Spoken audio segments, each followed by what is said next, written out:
అదే RTV app వార్తల్ని క్షణాల్లో చదివే అవకాశం ఉంటుంది. ఒక న్యూస్ పేపర్, ఒక టెలివిజన్ ఛానల్ మీ చేతుల్లో ఎప్పుడూ ఉంటాయి.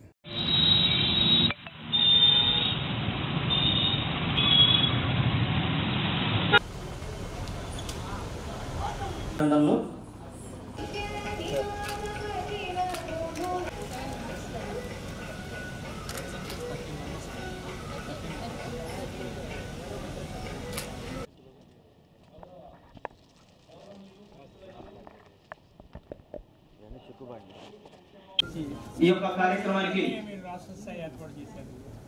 గౌరవనీయులు డాక్టర్ శ్రీ బాలవీరేంద్ర స్వామి గారు రాష్ట్ర సాంఘిక సంక్షేమం, విభిన్న ప్రతిభావంతులు, వయోవృద్ధుల సంక్షేమం, సచివాలయం మరియు వాలంటీర్ శాఖ మంత్రులు వారిని సాధారణంగా డయస్ మీదకి ఆహ్వానిస్తూ ఉన్నాం. అదేవిధంగా గౌరవనీయులు శ్రీ బి రవిప్రకాష్ రెడ్డి గారు డైరెక్టర్, విభిన్న ప్రతిభావంతులు, ఇజ్రాయల్ మరియు యువజన శాఖ మంత్రులు వారిని సాధారణంగా డయస్ మీదకి ఆహ్వానిస్తూ ఉన్నాం. సరిపోదు.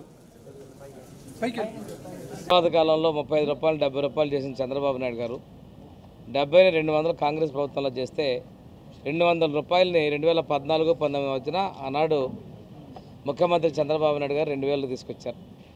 తర్వాత ప్రభుత్వం 3000 ఇస్తామని చెప్పేసి 2 సంవత్సరాలు 250 పెంచింది. ఆ తర్వాత 250 చేస్తూ మొన్న జనవరికి 3000 ఇచ్చారు. ఆ 3000 కూడా 3 నెలలే ఇచ్చారు. ఏప్రిల్ నుంచి మేము 4000 ఇస్తున్నాం.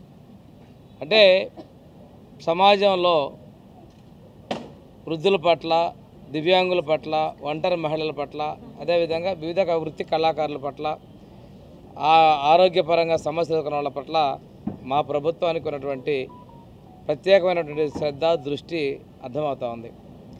ఈరోజు రాష్ట్ర వ్యాప్తంగా సుమారు 64 లక్షల మందికి 33,000 కోట్ల పైన మనం ఈ సామాజిక భద్రతా పెన్షన్ పంపిణీ చేస్తూ ఉన్నాం.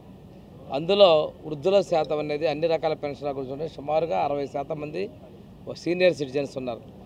భారతదేశంలోనే అత్యంత ఎక్కువగా సామాజిక భద్రతా పెన్షన్ని అందజేస్తున్నటువంటి ప్రభుత్వం ఆంధ్రప్రదేశ్ ప్రభుత్వం, అదే ఎన్డీఏ ప్రభుత్వం అని చెప్పేసి ఈ మధ్య ఆగ్రాలో జరిగినటువంటి సదస్సులో కేంద్ర ప్రభుత్వం కూడా ప్రశంసించడం జరిగిందనే విషయాన్ని మీకు నేను తెలియజేస్తున్నాను. ఇది కూడా ఉద్యోగస్తుల ద్వారా మొదటి తారీఖున ఇస్తున్నాం. ఒకవేళ ఆ రోజు సెలవు కనుక వస్తే ప్రభుత్వ ఉద్యోగులు ఇబ్బంది పడకూడదని చెప్పి ముందు రోజున పంపిణీ చేసినటువంటి చరిత్ర కూడా ఈ ప్రభుత్వంలో చేయడం జరిగిందని మీకు తెలియజేసుకుంటూ, ఈరోజు అంతర్జాతీయ వయోవృద్ధుల దినోత్సవం సందర్భంగా వారందరికీ శుభాకాంక్షలు తెలియజేస్తూ, గత 5 సంవత్సరాలు ఈ దినోత్సవాన్ని గత ప్రభుత్వాలు చేపట్టడం లేదు. ఆ యూనియన్స్ ద్వారా వచ్చే రిప్రజెంటేషన్ పెట్టుకొని ఈ సంవత్సరం మళ్ళా ఈ కార్యక్రమాలు చేపట్టడం జరిగింది. వయోవృద్ధులకి ప్రత్యేకంగా హాస్పిటల్స్లో జిరియాట్రిక్ ఓపీ, జిరియాట్రిక్ వార్డు కూడా ఏర్పాటు చేయడం జరిగింది. వీళ్ళ కోసం ఆర్థిక స్వావలంబన కోసం వాళ్ళకి గ్రూపులు కూడా ఏర్పాటు చేసి వారికి డిజిటల్ లిటరసీ, అదేవిధంగా ఎంపవర్మెంట్ చేయాలని కూడా గౌరవ ముఖ్యమంత్రి గారు ఈ మధ్య మన సమీక్షలో కూడా సూచించడం జరిగింది. ఇక్కడ పూర్తి స్థాయిలో వారికి అందేటువంటి సౌకర్యాలని అందజేయడం కోసం వాళ్ళకి ప్రత్యేకమైన చట్టాలని అమలు పరిచే విధంగా చర్యలు తీసుకోవడానికి మన ప్రభుత్వం సిద్ధంగా ఉందని తెలియజేస్తాను. ఆర్గ్యుమెంట్ ప్రాథమిక స్థాయిలో ఉంది. క్రాస్ క్వశ్చనింగ్ అనేది సహజం. అది అడుగున్నారు. దీని మీద మళ్ళా వాయిదా ఉంది.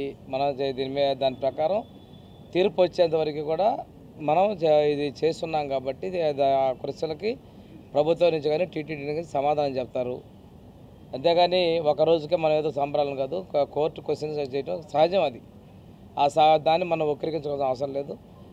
ఈ ఆరోపణలు చేస్తున్నారు, ఇది సిట్ ఎంక్వైరీ చేస్తూ ఉన్నారు. ప్రభుత్వం నుంచి, టీటీడీ నుంచి వాటి తగినటువంటి ఆధారాలు సమర్పిస్తారు. అది గౌరవ కోర్టు కూడా సెంట్రల్ నుంచి ఏమైనా చేయాలా, ఎంతవరకు సరిపోతుందంటే కూడా కేంద్ర ప్రభుత్వానికి వాళ్ళు కోరి ఉన్నారు. దీని నిర్ణయాన్ని మన కేంద్ర రాష్ట్ర ప్రభుత్వాలు ఇచ్చేటువంటి దాన్ని బట్టి కోర్టు నిర్ణయం ప్రకారం ముందుకెళ్తాం.